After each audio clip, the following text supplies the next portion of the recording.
Dasar CPNS PPSDM Regional Bandung Angkatan 36 Subkelompok 3 Kelompok 2 akan memaparkan mengenai analisis isu global proxy war.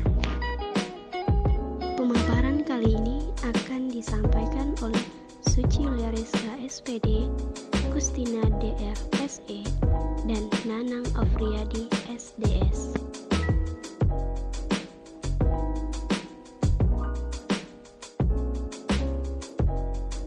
Proxy war merupakan perang antar negara atau sektor non-negara yang terjadi karena dorongan atau mewakili pihak lain yang tidak terlibat langsung dalam pertempuran. Dalam proxy war, seringkali negara sasaran tidak menyadari potensi upaya perpecahan. Proxy war tidak terjadi melalui kekuatan militer, tapi terjadi melalui kegiatan politik, sosial, budaya, termasuk hukum. Dalam pemaparan kali ini, terdapat beberapa bentuk proxy war di Indonesia. Yang pertama, paham radikalisme. Yang kedua, demonstrasi anarki. Yang ketiga, gerakan separatis di Papua. Yang keempat, penyebaran hoax. Dan yang kelima, peredaran narkotika dan obat-obat terlarang. Apakah penyelesaian isu yang akan digunakan dalam pemaparan kali ini? Yang pertama, menggunakan metode pentahelix. Yang kedua, menggunakan metode APKL. Selanjutnya, menggunakan metode USG. Dilanjutkan dengan analisis fishbone dan diakhiri dengan analisis SWOT untuk mencapai solusi dari permasalahan. Isu yang pertama, yakni penyebaran hoax. Dari elemen government, diketahui bahwa lemahnya Undang-Undang ITE dan kurangnya tanggapan pemerintah terkait berita hoax.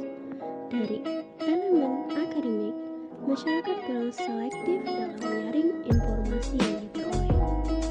Dari elemen bisnis, media cetak dan elektronik diuntungkan atas berita hoax yang belum pasti kebenarannya. Dari elemen community, diperoleh info bahwa tersebarnya berita hoax dapat menguntungkan berbagai pihak yang berkepentingan. Dari elemen media, sangat berpengaruh terhadap masyarakat, apalagi di media sosial yang tersebar bebas. Untuk isu yang kedua, yakni peredaran narkotika dan obat-obatan terlarang, dari elemen government, yaitu lemahnya undang-undang penegakan hukum terkait narkotika dan obat terlarang. Dari elemen akademik, kurangnya edukasi dan sosialisasi kepada masyarakat, terutama kalangan remaja. Dari elemen bisnis, banyaknya bisnis ilegal yang mencari keuntungan. Dari elemen community, sulitnya mendeteksi keberadaan jaringan bisnis ilegal dan pengedar barang haram.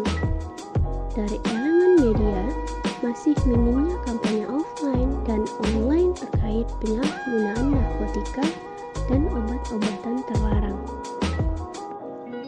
Isu yang ketiga yaitu gerakan separatis di Papua. Dari elemen government yaitu kurangnya perhatian pemerintah. Dari elemen akademik, kurangnya edukasi dan penanaman nilai-nilai nasionalisme. Dari elemen bisnis, banyaknya investor luar yang sedang menguasai SDA di Papua.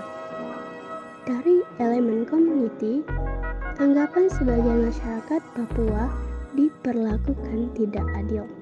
Dan dari elemen media, terbatasnya akses informasi. Selanjutnya, kita menapis isu dalam metode APKL menggunakan kriteria sebagai berikut. Aktual berarti isu tersebut baru saja terjadi atau sedang hangat diperbincangkan. Problematik berarti isu tersebut memerlukan solusi sesegera mungkin untuk diselesaikan. Kehalayakan berarti isu memiliki dampak terhadap masyarakat umum. Layak berarti isu tersebut relevan. Hasil tapisan isu dengan menggunakan metode analisis APKL dapat kita lihat pada tabel berikut.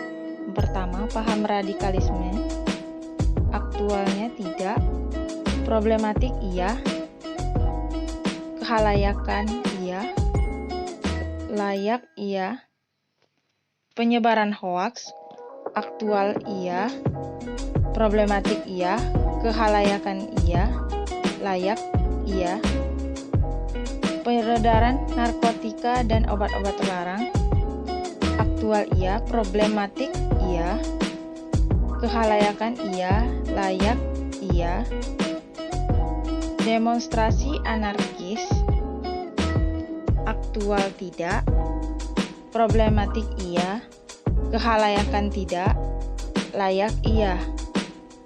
Gerakan separatis di Papua, aktual iya, problematik iya, kehalayakan iya, layak iya.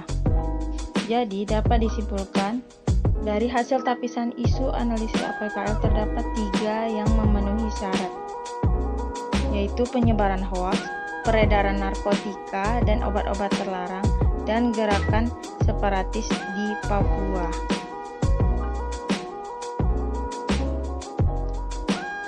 Analisis isu dapat menggunakan metode USG. Urgensi, seberapa mendesaknya suatu isu harus diselesaikan.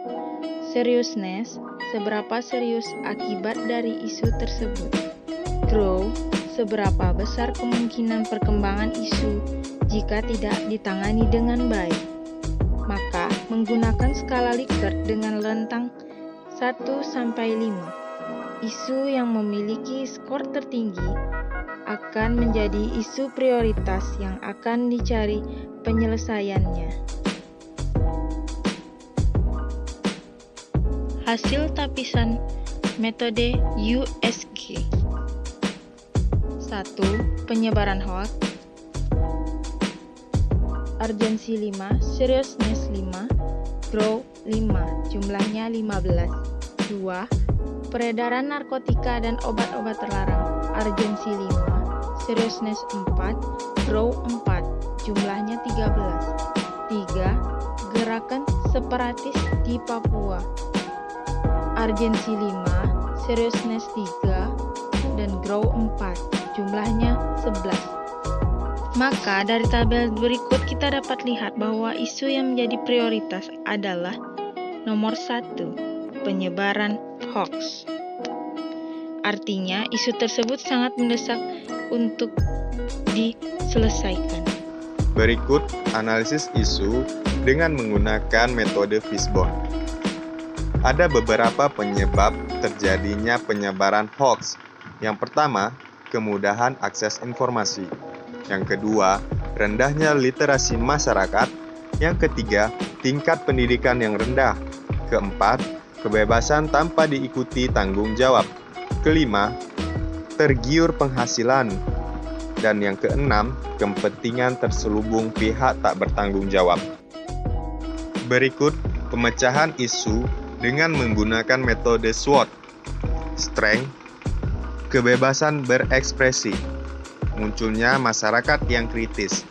Weakness, anak-anak ikut terseret dalam informasi bohong dengan semakin mudahnya akses digital. Merugikan korban yang terdampak berita bohong. Opportunity, pemerintah dalam menciptakan undang-undang sebagai sanksi bagi pelaku hoax. Munculnya masyarakat yang kritis. Threat, menimbulkan perpecahan di masyarakat, menurunkan tingkat kepercayaan publik terhadap pemerintah. Berikut tabel penyelesaian isu penyebaran hoax. Penyebab rendahnya literasi membaca di tengah kebebasan digital yang dimanfaatkan oleh oknum tertentu untuk memperoleh keuntungan. Ada 3 alternatif penyelesaian. Pertama, menyaring informasi sebelum membagikannya di media sosial. Kedua, menggunakan kebebasan digital untuk mengembangkan diri ke arah yang positif. Ketiga, laporkan kepada pihak terkait bila mengetahui informasi tentang penyebaran hoax. Tahapan penyelesaian, mengecek keaslian sumber informasi serta selektif dalam membaca suatu pemberitaan. Membuat konten yang bermanfaat sesuai passion yang dimiliki. Hasil yang diharapkan, memutuskan rantai penyebaran hoax yang dibantu oleh para pihak masyarakat, pemerintah, dan akademisi. Demikianlah presentasi dari kelompok kami. Sekian dan terima kasih. Wassalamualaikum warahmatullahi wabarakatuh.